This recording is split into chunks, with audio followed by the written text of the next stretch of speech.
Tapi lebih banyak para ulama yang mensahihkan seperti Albani dan lain sebagainya menghasankan. Kita bertawakal kepada Allah ketika keluar dari rumah. Kata Nabi, laqad kufitu huditu. Dia sudah mendapatkan hidayah, dia sudah dicukupi. Kata syaitan, bagaimana mungkin kita menggoda, menyesatkan orang yang sudah diberikan hidayah, sudah dicukupkan hidupnya oleh Allah, sudah dijaga oleh Allah. Orang yang bertawakal, Allah akan jaga dia. Dia kan tawakal itu akan dijaga sama Allah. Dan Allah sudah yang mereka maha penjaga. Dan dia kata Nabi SAW, kalau kalian bertawakal kepada Allah dengan haqqut tawakkul, tawakal yang benar, la ruzqtum kama tarzuqut tayr. Kama turzaqut tayr. Aku akan berikan kepada kalian rizki sebagaimana ya Allah memberikan rizki kepada burung. Ya, burung itu adalah taddu himasan wa taruhu bitanan. Dia berangkat pagi mengepakkan sayapnya. Ya, coba kalau kita bekerjanya kayak burung, Pak. Baru sampai rumah, dari rumah udah lari. Jadi dari rumah berangkatnya lari, nggak naik mobil. Burung kan mengepakkan sayap itu. Gerak terus, jadi pergi dari sarangnya berarti dia mengepakkan sayap, dia nemplok ke sini. Mudah-mudahan ada rezeki, di sini ada rezekinya. Dia tawakal kepada Allah.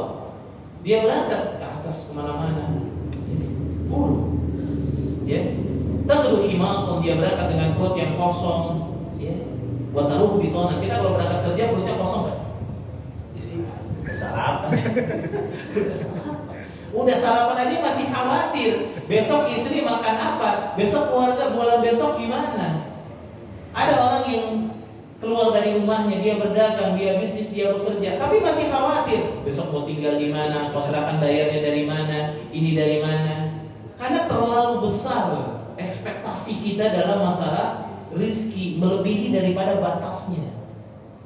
Kalau urusan rizki tidak jadi masalah, kita minta sama Allah, silakan ya Allah, saya mau rumah harga 2 miliar. Kemudian kita berusaha maksimal. Terus saja berdoa sama Allah. Setahun, 2 tahun belum dikasih, 3 tahun belum dikasih, 5 tahun belum dikasih. Minta terus sama Allah dengan permintaan yang lebih besar. Jangan mengurangi, karena kalau mengurangi itu meremehkan Allah namanya. Ya Allah, saya minta rumah di Latinos, minta karena anak saya banyak. Tanah, ya Allah, ini yang baik buat saya, minta. Ya, setahun, 2 tahun, 3 tahun, 4 tahun dia nggak dapat juga. Ya Allah, kalau gitu di Geria Serpong Asri aja di sawah apa? Geria Serpong Asri masih belum juga. Ya Allah, kalau begitu di perumahan FLPP atau LSM, perumahan yang sangat sederhana yang 130 juta nggak apa-apa. Ya Allah, kalau gitu kredit riba juga nggak apa-apa deh. Akhirnya begitu. Ya, akhirnya apa? Seperti itu. Dan yang terakhir kata Ibnu Rajab, tawakal itu adalah menjauhi segala sesuatu yang diharamkan oleh Allah dari perkara rezeki. Harus jauh. Tidak dibenarkan tawakal seseorang, saya tawakal sama Allah, tanda tangan di bank, ngisi KPR, leasing mobil, leasing motor. Itu bukan tawakal namanya.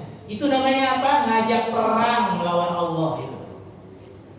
Riba itu adalah perang melawan Allah. 1 dirham riba lebih buruk daripada 36 kali berzina. Riba memiliki 70 sekian cabang, yang paling rendah dosanya seperti berzina dengan ibu sendiri. Di akhirat diajak perang melawan Allah di dalam kubur, berenang di sungai darah, dimasukkan batu besar di mulutnya. Masih mau main kita riba. Motor riba, mobil riba. Katanya tawakal.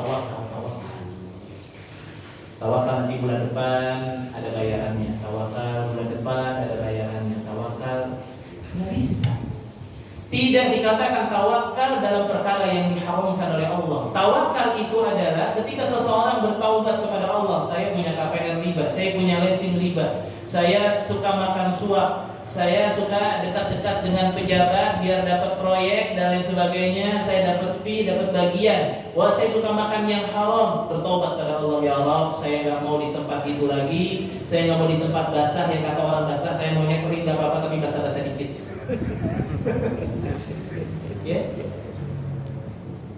Suap kok dibilang rezeki? Ya, fee orang dalam dibilang rezeki. Bukan rezeki itu. Itu namanya la'nat Allah. La'anallahu ar-rashi wal murtashi. Allah melaknat orang-orang yang menyuap dan yang diberikan suap. Ya. Nah, seperti itu.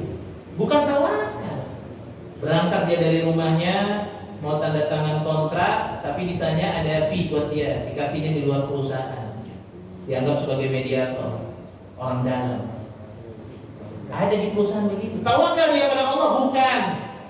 Dia sedang mengundang laknat Allah Subhanahu wa ta'ala. Mau datang dia ke bank, dia mau tanda tangan KPR di ACC, pinjaman di ACC dan lain sebagainya, mau mencairkan jam sostek melebihi dari batas preminya, mencairkan asuransi. Tawakal dia sama Allah, itu bukan tawakal namanya. Makanya jelas para ulama dalam hal ini nggak main-main. Tawakal itu bukan nafil jaib, masuk kantor udah itu rezeki. Nggak begitu. Kaum muslimin itu sangat perhatian daripada apa yang masuk ke dalam mulutnya. Bukan asal istri yang penting senyum, yang penting anak bahagia. Gak apa-apa lah dari harta suap, yang penting anak pesantrennya di Al-Wildan. Yang penting anak pesantrennya di pesantren yang besar, Al-Bina, pesantren besar-besar. Gak apa-apa dah. Bapak ibunya buk dari harta suap, dari apa minjem duit, kartu kredit, gak apa-apa. Dari mana dalilnya? Ini namanya gak tawakal. Dia menyangka bahwa yang haram itu mencukupi dia, dan tidak mungkin Allah meridhai hal yang haram. Bisa dipahami, Pak? Allah ridho gak sama yang haram? Ridho gak Allah? Enggak. Terus mau dibilang itu tawakal? Rendah banget Allah. Seakan-akan Allah hanya bisa ngasih kita rumah dengan cara riba. Begitu. Seakan-akan Allah bisa ngasih saya motor NX, motor apapun dengan cara kredit ribawi. Begitu, menganggap Allah seburuk itu. Allah bisa memberi langit bumi, semuanya punya Allah. Kita aja yang tawakalnya kurang, menyandarkan diri kepada dosa. Dosa, Allah haramkan, kita malah nyemplung. Jangan minum khamr, kita malah nyebur di kolam khamr. Dibilangnya tawakal, tolong saya. Tapi begitu mau diangkat, aduh enak banget. Ini gimana? Bukan tawakal itu. Ya, kata Ibnu Rajab, tawakal itu meninggalkan yang diharamkan oleh Allah. Maka kata Nabi SAW, siapa yang meninggalkan apa yang diharamkan oleh Allah Subhanahu wa ta'ala, maka Allah akan memberikan kebaikan bagi. Allah akan berikan solusi. Maka lihat firman Allah, ya, in tattaqullaha yaj'al lakum makhrajan wa yarzuqhu min haitsu la yahtasib wa may yatawakkal 'ala Allah fa huwa hasbuh. Enak orang yang tawakal itu, hidupnya tenang, ekspektasinya rezeki dari Allah, dia berusaha maksimal, berangkat pagi, pulang malam, lembur tapi yang halal semuanya. Enggak dekat-dekat karena ingin mencari keuntungan kepada orang-orang yang kaya, yang punya kedudukan, biar dapat proyek. Tenang aja. Jadi kalau memang dia mediator murni, nggak kerja di mana-mana, boleh aja. Kayak saya misalnya, mediator murni datang, mediator biar dapat proyek. Tapi kalau pejabatnya dapat juga, oh maaf, coret lagi, cari yang lain. Kalau udah ada harta yang haram, jauh nih. Ya. Nah seperti itu. Jadi kaum muslimin itu tidak butuh dengan harta yang haram. Karena dasar tawakal itu pertama adalah takwa. In tattaqullaha yaj'al lakum makhrajan. Siapa yang bertakwa kepada Allah, Allah akan berikan jalan keluar. Sekarang begini, jalan keluar dari kantor atau dari orang kaya atau dari penguasa, lebih bagus mana dengan jalan keluar dari Allah? Jalan keluar dari Allah. Tapi bagi orang-orang yang kurang tawakalnya, oh ya enggak begitu. Ya, kadang-kadang dia lebih suka menunggu keputusan solusi orang-orang yang lebih mulia dari kedudukan hartanya dan kedudukan dunianya daripada kepada Allah. Ya. Dia kalau sudah bertemu dengan Allah compang-camping, tapi kalau bertemu sama orang kaya yang punya kedudukan, perfectnya luar biasa. Ya, luar biasa. Kalau sholat aja bajunya kaosnya jelek, bajunya bau, ya. Ya. Sholat itu salah tawakal kepada Allah, ya. Kan seperti itu. Ini enggak. Sholat ya boleh sih sholat pakai baju apa saja boleh, yang penting tertutup auratnya. Tapi yang bersih ini enggak harus begitu meeting sama pejabat, oh dia pejabat. Pejabat datang saja dulu berdiri. Ya, enggak boleh kata Nabi. Ya, ketika Muawiyah dengan Ibnu Amir, ya, dan juga Ibnu Zubair. Ketika dia datang Muawiyah sebagai seorang khalifah pada saat itu, maka ada Ibnu Amir, ada Ibnu Zubair. Ya, hadis riwayat Imam Muslim. Maka kemudian Ibnu Amir berdiri, Ibnu Zubair duduk. Kata Muawiyah, duduk, ijlis. Ya benar Amir, ijlis, duduk. Sami'tu min Nabi SAW, sesungguhnya aku mendengar dari Nabi SAW, yaitu sama-sama. Ya, orang yang mulia datang, kemudian dia berdiri untuk memuliakan orang mulia. Itu sungguh makhluk yang buruk. Ya. Siapa saja orang-orang yang ingin disambut berdiri oleh manusia, falyatawu maq'adahu minan nar, kata Nabi. Silakan tempat duduknya di dalam api neraka Jahannam. Ini tawakal. Jadi tawakal kepada Allah menyandarkan manfaat, mudarat datangnya dari siapa? Dari Allah. Kemudian terakhir yang saya sampaikan, hadis ketika Nabi SAW memberikan nasihat kepada Ibnu Abbas, masih kecil. Ya Ibnu Abbas, wahai Ibnu Abbas, kalau seandainya penduduk langit dan penduduk bumi semuanya berkumpul dalam satu lapangan, ya, berkumpul dalam satu lapangan, ala ayyan fa'uka bisyai, mereka semua berkumpul, ada jin, ada manusia, ada malaikat, semua dengan kekuatan yang mereka punya, ingin memberikan sesuatu yang bermanfaat buat kamu, ngasih minum kayak, atau ngasih makan, minum seteguk kayak, sesuatu saja, la yanfa'uka, tidak mungkin mereka bisa ngasih sama kamu, illa ma qad kataballahu lahum, kecuali apa yang sudah ditetapkan oleh Allah. Artinya nggak bisa apa-apa. Jadi nggak ada judulnya dalam Islam itu, wah gara-gara ente nih jadi begini nih, wah gara-gara ente nggak datang nih jadi berantakan semua agendanya. Nggak ada begitu dalam Islam. Semuanya diucapkan apabila sesuatu yang kita rencanakan kemudian tidak terjadi dan tidak sesuai dengan harapan, malah yang terjadi sesuatu yang kita nggak suka. Apa yang kita ucapkan? Qadarullah wa ma syaa fa'al. Lihat Nabi mengajarkan qadarullah wa ma syaa fa'al ketika Nabi sudah mengatakan ihris ala ma yanfa'uka wasta'in billah. Bersemangat dalam mencari apa yang bermanfaat, minta tolong kepada Allah Subhanahu wa taala, wa la ta'jiz. Jangan banyak mengeluh. Kaum muslimin tinggal enggak usah mengeluh. Rezeki itu sudah ditetapkan. Dalam akidah Ahlussunnah rezeki itu sudah baku. Seperti itu. Hanya saja Allah memberikan rizki kepada orang yang beriman, ditambahkan kepuasan, al-ghina, al-afaf, merasa cukup. Itu yang penting. Tapi kalau tujuan orangnya itu hidupnya dunia, ya sudah. Farraqallahu alaihi dai'atuhu, Allah akan cerai beraikan urusannya. Wa ja'ala faqrahu ala 'ainaini, Allah jadikan kefakiran di kedua kelopak matanya, selalu kurang aja. Melihat istrinya serba kurang, ngelihat anaknya serba kurang, ngelihat hartanya serba kurang. Baru masuk rumah, ini kayaknya rumah kurang catnya begini nih, ya. Kurang aja. Rumah-rumah orang mah tipenya udah tipe 70, saya masih tipe 45, kayaknya kurang nih. Kurang aja terus. Yang dikejar dunia terus, dunia. Sampai masuk lubang liang lahat baru sadar. Karena kata Nabi, manusia itu tamaknya kepada kehidupan dunia itu sampai dia apa? Masuk lubang liang lahat. Sampai kata Nabi, "Lauka li bani Adam wadiyani min dhahabin wa fiddah." Kalau kita Bani Adam punya dua lembah yang isinya emas dan perak, maka dia berharap emas ya lembah yang ketiga. Ya bukan nggak boleh, manusia itu boleh, silakan. Ya mau kaya raya silakan. Tetapi ingat dulu para sahabat Nabi dan para ulama, sampai lewat 55 ya. Iya, nanti baru. Dulu para sahabat Nabi dan para ulama itu mereka merasa khawatir dengan kekayaan. Tapi kalau kita merasa nyaman dengan kekayaan, di tabungan ada 50 juta, mau lebaran, ya, apalagi ada 100 juta, apalagi tenang dengan kekayaan.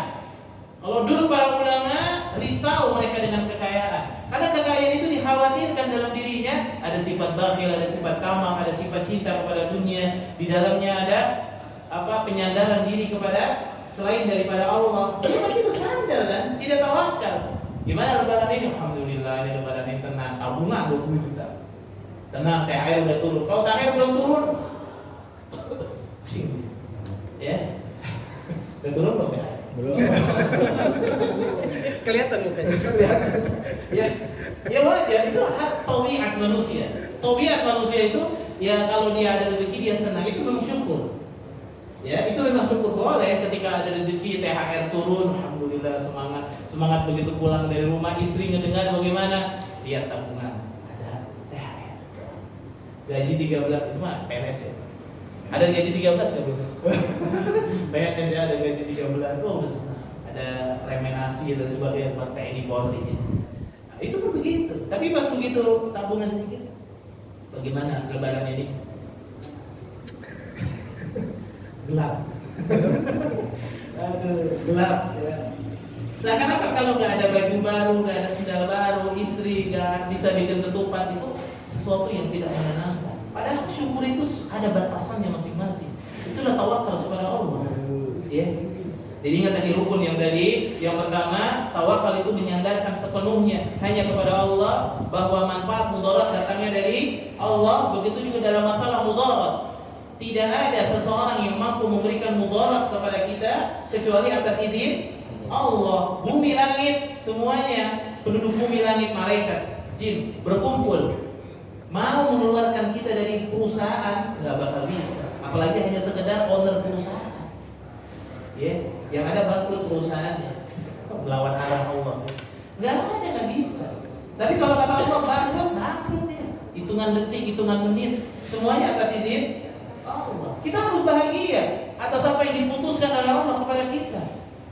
Tapi maksimal kerjanya, jangan suka korupsi waktu, jangan suka tidur di kantor begitu. Bener, sebaik-baiknya bekerja, etos kerjanya begitu tinggi. Itu baru soal mungkin tawakalnya benar. Jangan di kantor santai. Akhirnya ketika benar kena surat peringatan kerja, kadang-kadang masuk, kadang enggak. Ini puyeng aja enggak masuk, puyeng dikit dibilang sakit, bikin surat palsu dan sebagainya. Ngakunya tawakal, beriman sama Allah, tapi tukang bohong. Gimana? Ya, ini bukan tawakal namanya. Ya, nah itu bahaya. Saya kemarin juga buat tawakal, saya ngisi di Mabes Polri. Wah, berantakan polisi. Ustadz, berantakan kita.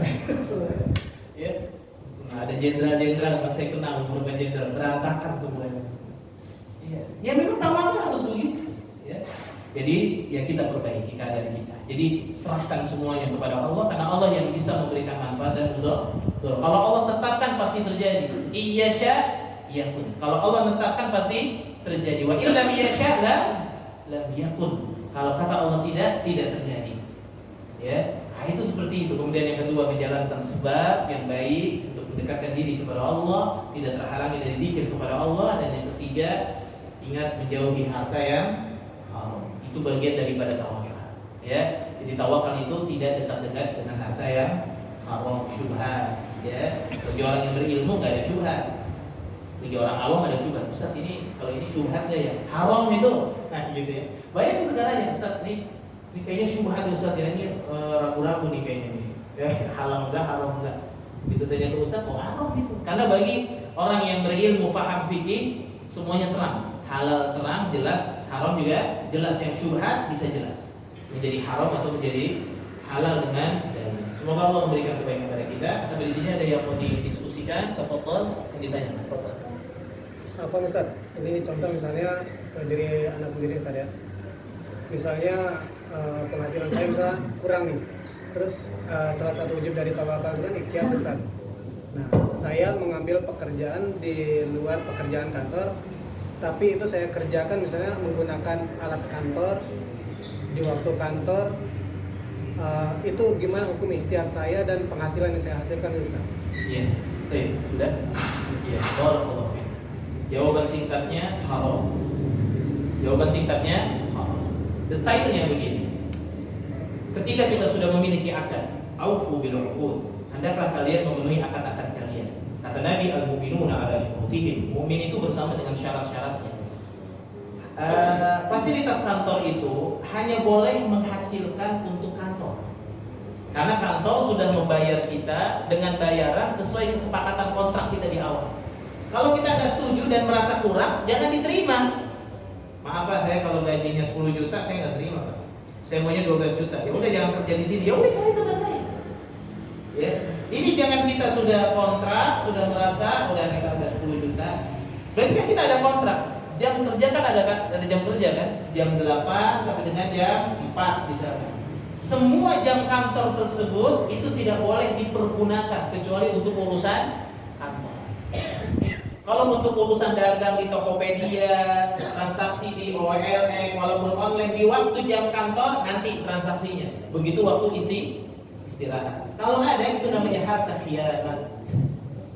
Al-waqt al-khianat, waktu yang dikhianati. Hasilnya menjadi haram, tapi haramnya itu bukan haram yang tidak boleh digunakan, tapi haram dalam bentuk dosa. Ya. Bagaimana Ustaz? Berarti kalau saya jualan terus ada penghasilan, nggak boleh saya pakai? Boleh, tapi dia berdosa. Ya, bukan haram dalam mana tidak boleh dipergunakan. Dia berdosa, dan dosa memakan yang haram ya tahu sendiri akibatnya. Ya. Tapi kalau judulnya adalah korupsi waktu, nah ini bahaya. Coba kalau kita sendiri punya perusahaan, karyawan kita semuanya pada jualan di TikTok. Yang harusnya jagain toko malah pada jualan di TikTok. Yang lebih banyak penghasilannya siapa? Karyawannya, bosnya mah.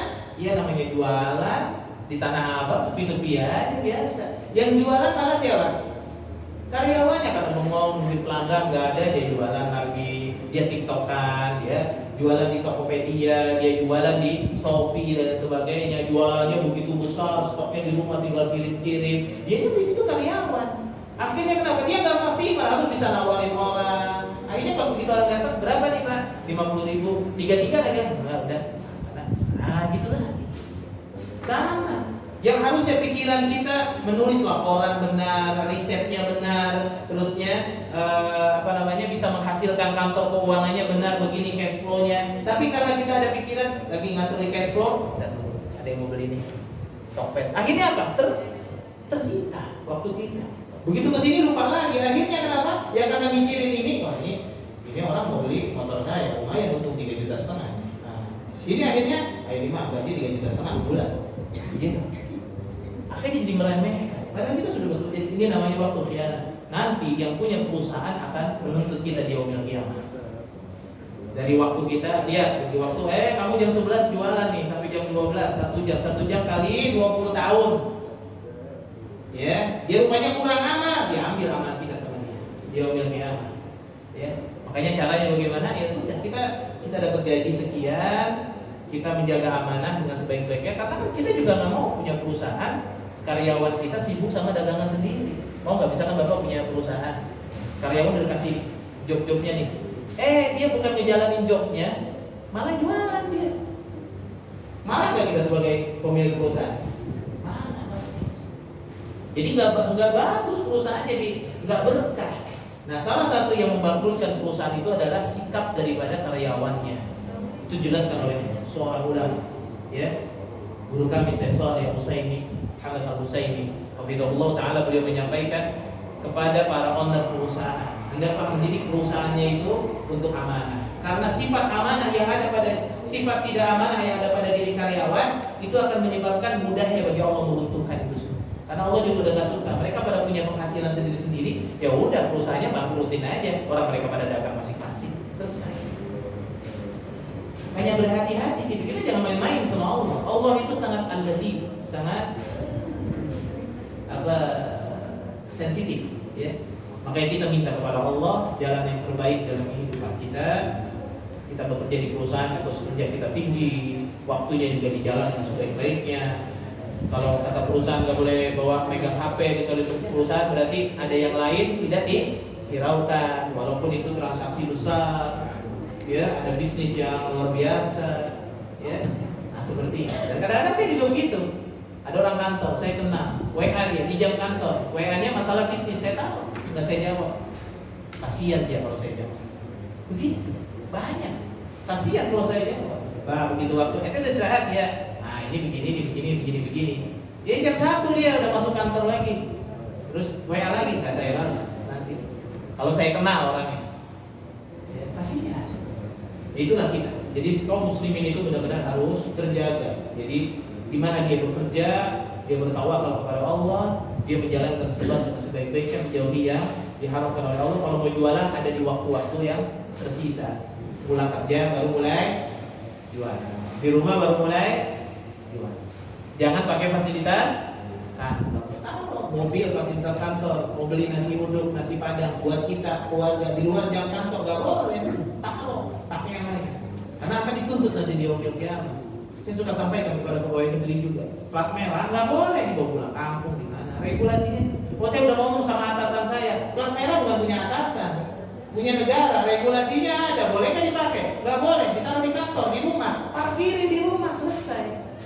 Itu kalau amanah. Nah sekarang ini zamannya orang itu kata Nabi la yubali ahadukum bima akhadhal mal. Enggak peduli lagi harta dari mana. Ini zamannya. Manusia itu sekarang yang penting masuk kantong berarti rezeki. Waliyadzubillah. Tidak seperti itu tahu. Ya. Jadi mudah-mudahan kita memiliki sifat tawakal yang benar kepada Allah dengan rukunnya dan sebaik-baiknya. Cukup ada yang bertanyakan?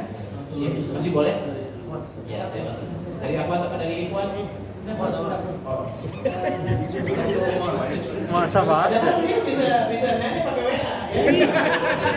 Oh iya bukan. Kan kita kalau berangkat kerja di sini kalau nah kalau dari pulang kerja ke rumah doanya apa? Apanya tuh? Baca doa. Iya. Baca doa dari rumah keluar. Kan ada doa masuk rumah Bismillahirrahmanirrahim. Dari kantor pulang. Ya tawakal aja. Kan keluar dari bangunan. Nggak ada doanya khusus gitu. Ya nggak ada. Nggak ada. Bukan baca yang seperti yang tadi lagi. Ya Bismillah tawakal itu ketika keluar dari bangunan kita mau apa? Mau menghadapi jalanan tawakal aja sama Allah. Enggak, menurut saya kita kan tawakal. Adanya Iya. benar. Ya tawakal di mana aja, masuk ke ruangan kantor tawakal. Enggak, maksud saya bacaannya. Ya, sama aja sama aja. Kecuali pas masuk rumah. Pas masuk rumah ada doanya. Bismillahirrahmanirrahim wa bismillahirrahmanirrahim wa ala rabbina tawakkal. Masuk rumah. Ada. Enggak, menurut saya kalau Ya udah pokoknya berangkat Bismillahirrahmanirrahim, pulang Bismillahirrahmanirrahim. Selesai. boleh juga Betul. Boleh di mana-mana. Ya, asal jangan masuk kamar mandi Bismillahirrahmanirrahim. Ya, baik. Dari rumah ada yang mau nanya? Ya, mau silakan. Nggak bisa, nggak nyampe, nggak sampai. Mau sampai coba, sampai. Enggak usah suaranya ya, mudah-mudahan.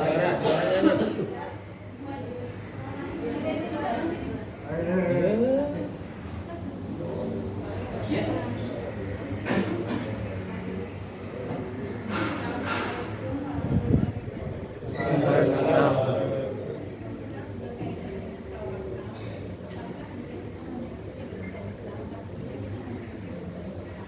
Memiliki apa? Dosa. Memiliki dosa besar. Memiliki dosa. Oh ya, memiliki dosa terus?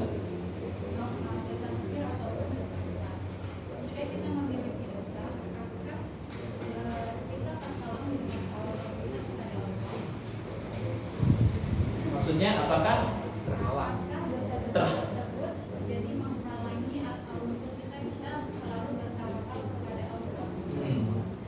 Iya, jadi memiliki dosa kecil atau besar, kemudian apakah dosa tersebut menghalangi tawakal saya kepada Allah? Makna yang diinginkan, yang dimaksud dengan tawakal ini maksudnya rizki atau apa nih? Menghalangi rizki atau menghalangi tawakal?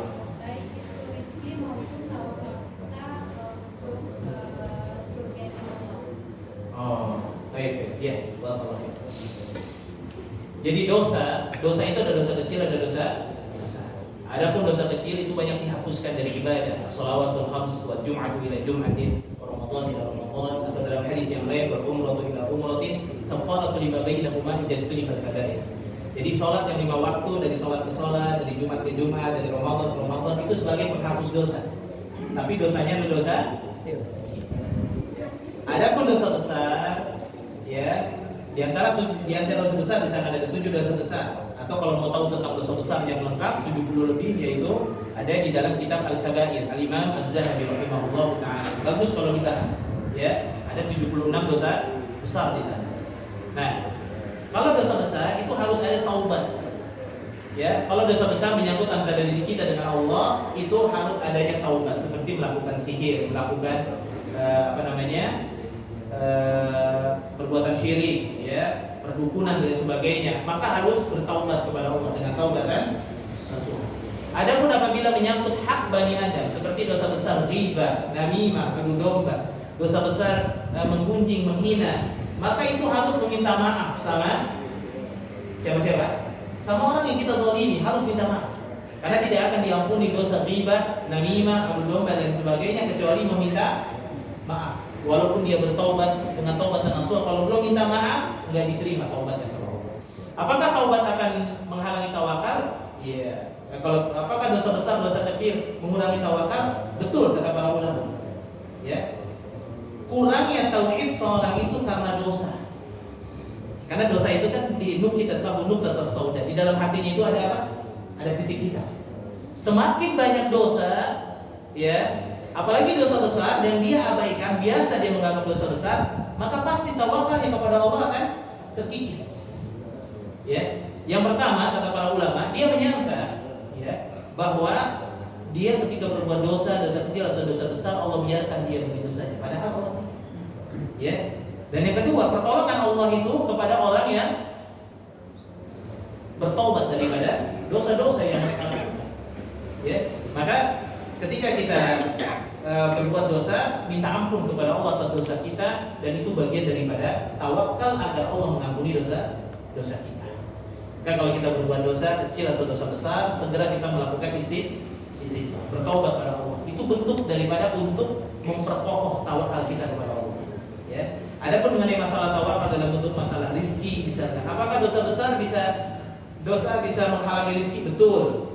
Karena kata Nabi, tidak ada yang menghalangi rizki kecuali dosa. Tidak ada yang memperlambat datangnya rizki kecuali dosa. Jadi rizki yang sudah ditetapkan oleh Allah kepada kita dilambat-lambatin datangnya sama Allah gara-gara dosa yang kita lakukan. Ya, makanya biar rizkinya lancar. Rizki ini semuanya ya, bukan masalah harta doang. Rizki bisa sholat berjamaah, rizki bisa ngaji, rizki punya waktu ikut kajian, rizki bisa menghafal Quran, bisa baca Quran. Ini rizki dari Allah. Kesempatan ini Allah berikan rizki ini tentunya dengan membersihkan diri kita dari dosa. Maka zikir bagi petang biasakan kita bacakan. Ada namanya istighfar. Waktu wilayah berapa kali? 100 kali pagi, 100 kali sore. Kita istighfar, kita ampun sama Allah agar kita dibersihkan dari dosa. Kemudian kita dimudahkan untuk mendapatkan rizki yang baik-baik yang datang dari Allah Subhanahu wa ta'ala. Ini yang bisa sampaikan. Kita akhiri dengan subhanallahumma bihamdika asyhadu an la ilaha illa anta astaghfiruka wa atubu ilaik. Maaf apabila ada kekurangan. Assalamualaikum warahmatullahi wabarakatuh. Waalaikumsalam.